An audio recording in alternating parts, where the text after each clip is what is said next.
Well, amid those reports of a possible crackdown, Washington has renewed its calls on the Egyptian army to show restraint. The Obama administration has so far battled to maintain a consistent approach to the crisis, and the divergent views were reflected in a congressional debate on the best way forward for the US. With protests now well into a third week, the US seems to be stepping up the pressure on the Mubarak government.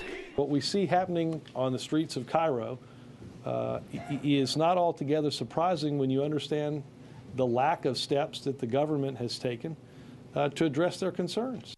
The White House went as far as to suggest some steps, such as more negotiations with opposition groups and constitutional changes to help build free and fair elections.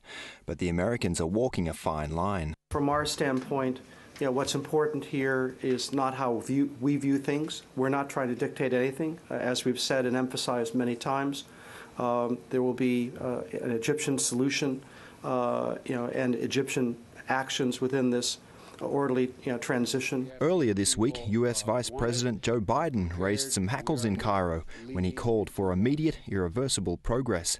The Egyptian foreign minister responded by accusing Washington of meddling. Still, some critics believe the US isn't interfering enough and said as much at the first congressional hearing since the protests began.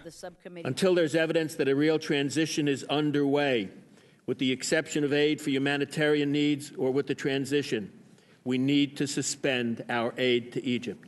We simply cannot afford to be viewed in Egypt as the bankrollers of repression. Barack Obama's spokesman didn't rule out using aid as a lever to force change, but the situation is complicated by President Mubarak's standing as a long-time ally of the US.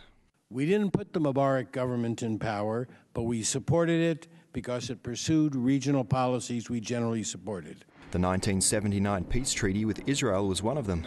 In a sign of the widening role the crisis is having on such policies, Israeli Defense Minister Ehud Barak was at the White House to meet top members of Obama's security team.